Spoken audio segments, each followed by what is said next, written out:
Good morning, students. Today we are going to start our chapter in 10th class regarding light.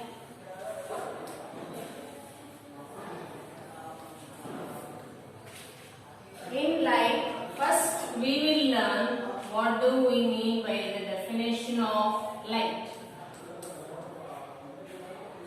Light means it is a form of energy.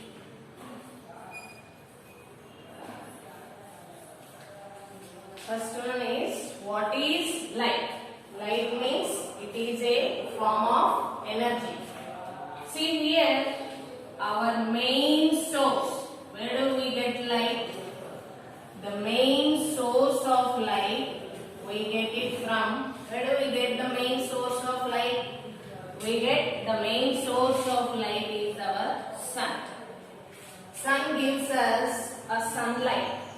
From this, your plants will be using a process called photosynthesis. Now here, this process, photosynthesis, in order to undergo the photosynthesis process, the main source will require sunlight. The main source is sunlight. Hence, by using the sunlight, the process of photosynthesis has been undergoing in case of plants. Hence, sunlight is everywhere used in our day-to-day life. Now here, why I am saying it is a form of energy. Suppose at your home you have a bulb or a tube light. Now when we switch on the bulb, what happens? The bulb glows. Now, when you keep your hand after some time near the bulb, do you feel any hotness? Yes, we will feel hotness of the bulb. That means your bulb is glowing. Is there a light for us or not? There is a light. When we are feeling hot, this light is converted into a form of energy called as heat energy. Yes or no? Hence, everywhere light we call it as a form of energy. Not only this, in the case of your photosynthesis process also, by using the sunlight, what does your plants are doing there? It is converting the sunlight energy. It is converting by taking all the sunlight. It is converting, all the plants are converting them into a form of energy. Like maybe minerals, carbohydrates, everything can be converted by using a sunlight. Hence, before the bulb was introduced, the main source of light we are getting it from sun. Now, next, under light, how can we represent a light? Now here, Fermat was a scientist who has introduced some definitions regarding a light. First one is, we call it as a ray. How does the light travels? We have studied in your lower classes, light travels in the straight line. Now here, next, how does it is traveling? In order to represent a light, let us suppose a bulb is there. Now the bulb representation, we will be representing it like this. Now when the bulb is switched on, what happens? The bulb glows. Yes or no? Now here, the light rays are coming in different directions. In order to represent in which direction the light is traveling, Fermat introduced a term called as a ray. Now, if the bulb is glowing, it may go in this direction. The light rays, some light rays may go in this direction. Some light rays may go in that direction. Now, in order to represent, we use a term called as a ray. Now, how to represent a ray? Always a ray is represented with a straight line. In which direction the light is traveling, we mark an arrow on the line. This is called as a ray. If a single line with an arrow is there, we call it as a ray. Now, from the bulb, we will get number of rays. Hence, if there are number of light rays, we will represent them with a straight line and an arrow.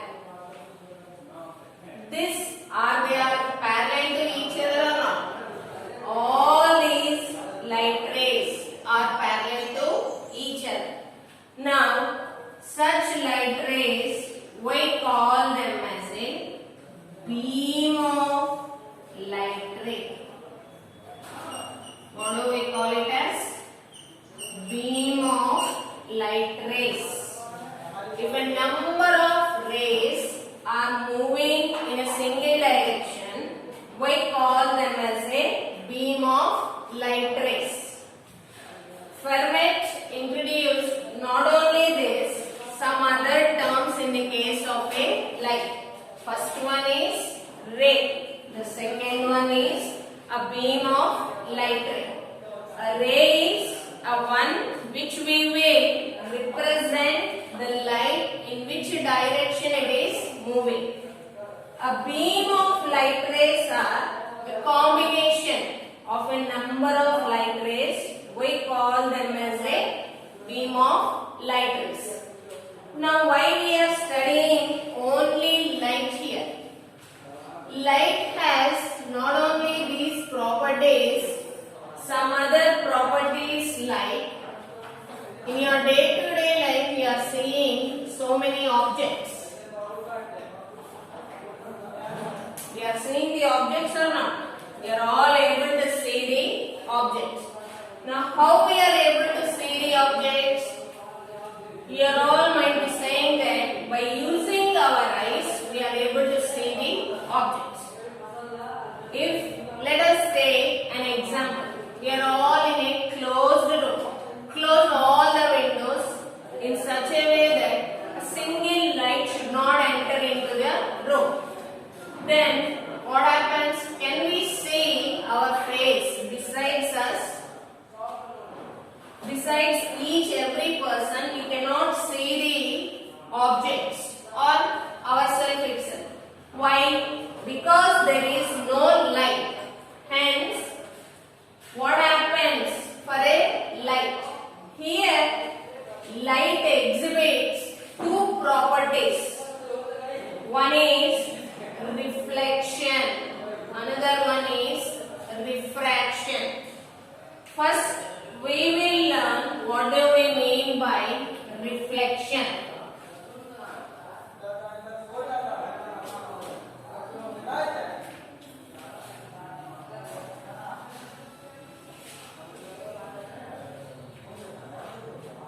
Now, first one, today we will learn only about reflection.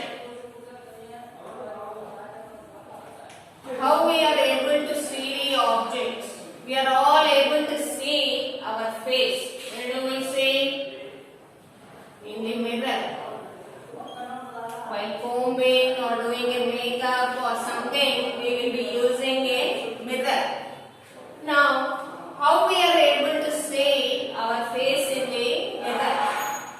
Or how we are able to see the objects which are around us? Now, we are getting a doubt. How we are able to see a face in the mirror and how we are able to see the objects. Now, let us take a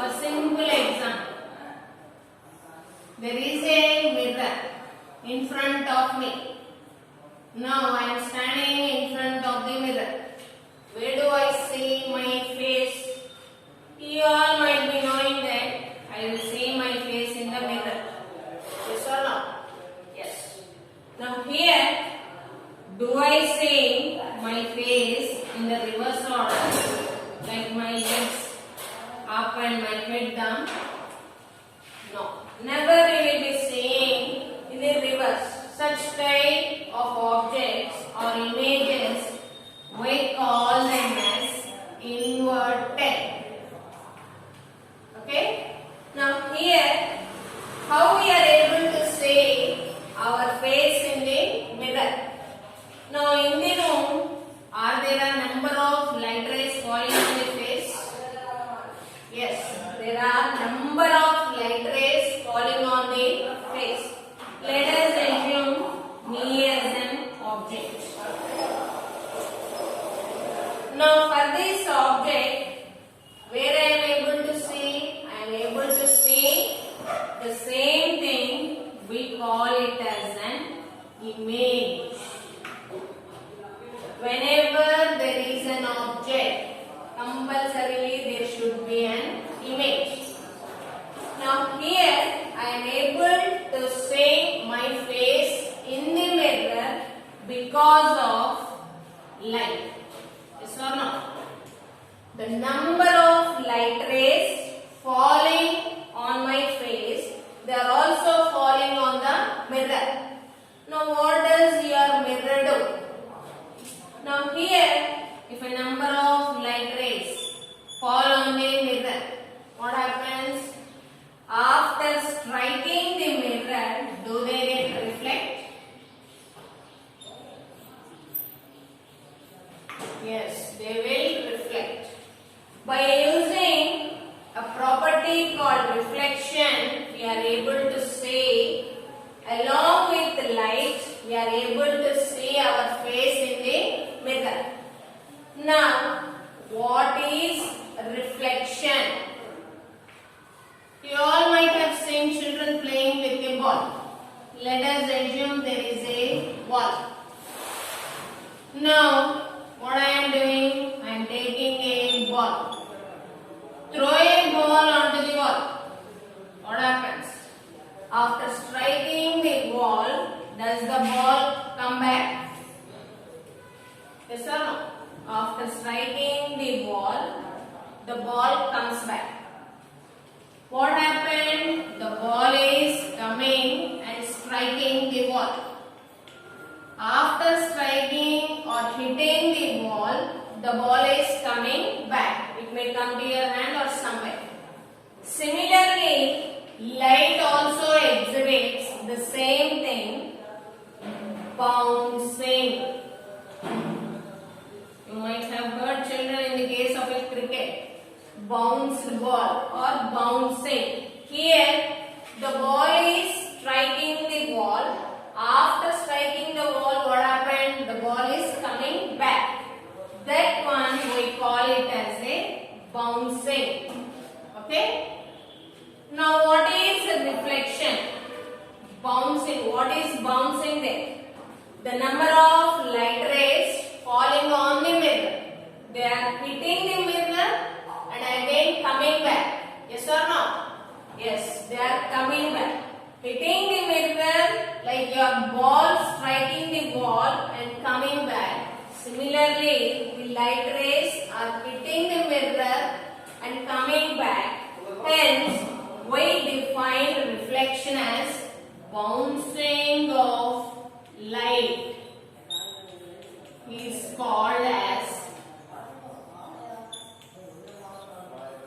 reflection. Okay? Bouncing of a light is always called as a reflection. Today we have studied what is light.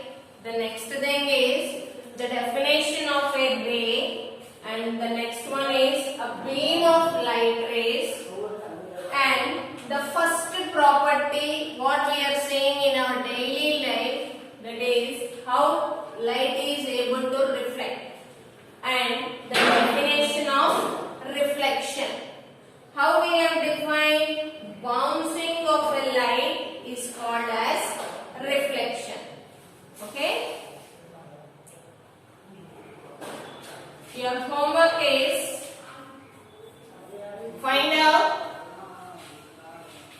the definitions of